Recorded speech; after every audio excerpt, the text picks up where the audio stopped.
Hey y'all, it's Joe Gilder. Want to show you something. And it's to me, here's the thing. I got to say this first.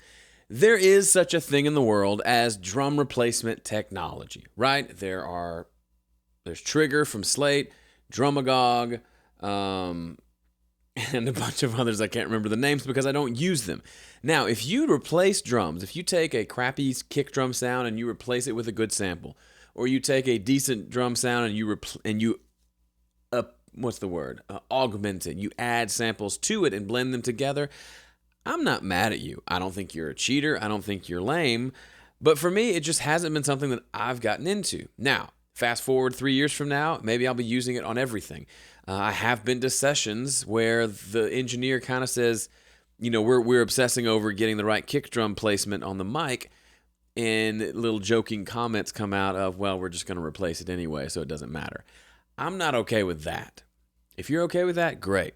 Go, do your thing. But for me, I like the challenge of taking something that was recorded, of first putting myself in a position to record it as best as I can and make it sound amazing to start.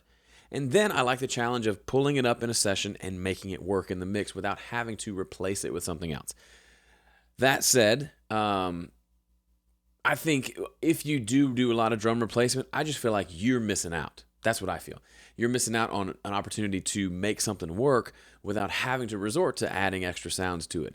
So here's a trick that I use from time to time, and this song is really interesting, and I thought you would get a kick out of this. So here is the drum sound, and specifically, what's unique about this is this song doesn't have a kick drum.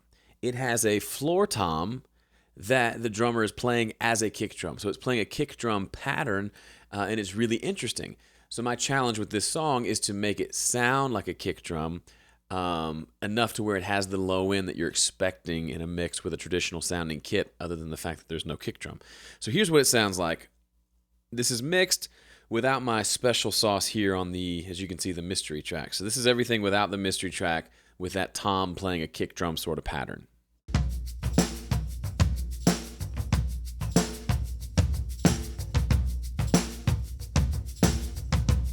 Sounds good, right? I'm digging it. It's pretty minimal processing on this stuff because it was recorded so well. However, in the mix, there's a big upright bass, bowing notes, and it's got this big low end to it, and I was missing some depth and some awesomeness on the kick drum, especially some of that low end. I went in, and on the kick drum track itself, or that floor tom track, I went in and I boosted quite a bit of low end to make it boom a little bit more. I cut some of the snappiness up here, some of the mid-range, resonant woo-woo sort of frequency, and boosted here, and it was working okay, but it just still didn't have what I wanted. There's a lot of low-end rumble that was messing things up as well that I rolled off. So I got to this point, and it's sounding good, and I could call it a day with this, but I wasn't quite happy with the amount of punch I was getting in the low end.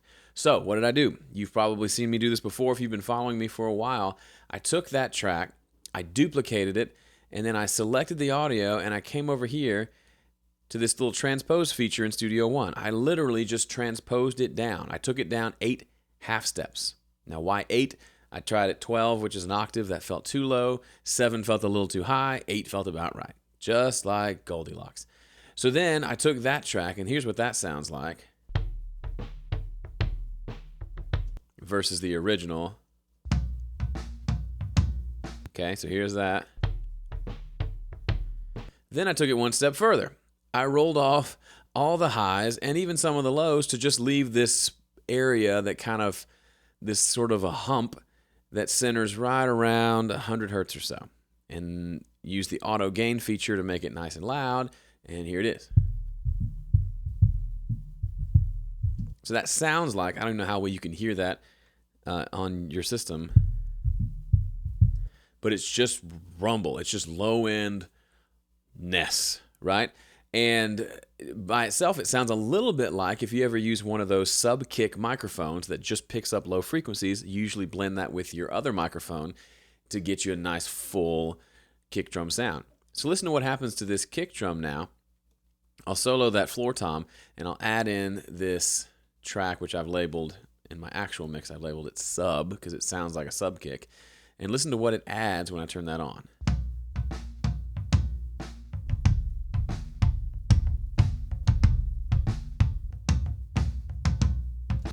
The low end is almost there in the track by itself. It's just not quite enough. And boosting it with EQ wasn't working. It was creating too much rumble. It was boosting some of the frequencies I wanted, but there were some that I didn't want. Taking this one down an octave allowed me to just have some big thumpiness down there that when blended in makes a huge difference. By itself, useless. With the tom, sounds pretty cool.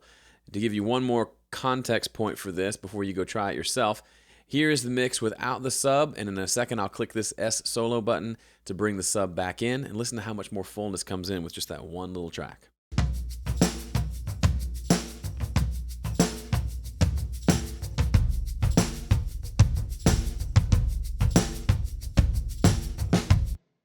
You would never listen to that and guess, oh, I bet he duplicated the floor tom and took it down 8 half steps and rolled off the high frequencies. No, you just hear it and say, okay, cool. It sounds like it should sound. It doesn't sound like a gimmick. It doesn't sound like I was triggering some sine wave with the hit of the tom and those types of things that people do.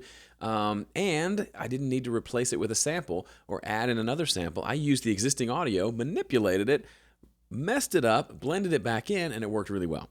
So that's how I, a lot of times, will manufacture thickness that may not be in the track or may not be enough in the track to my liking. I hope that's helpful for you. I'd love to hear from you. What kind of things do you do to take drum tracks or really anything and make it sound fuller and thicker without replacing it with something else? Leave your comment below. I'd love to hear it. See ya.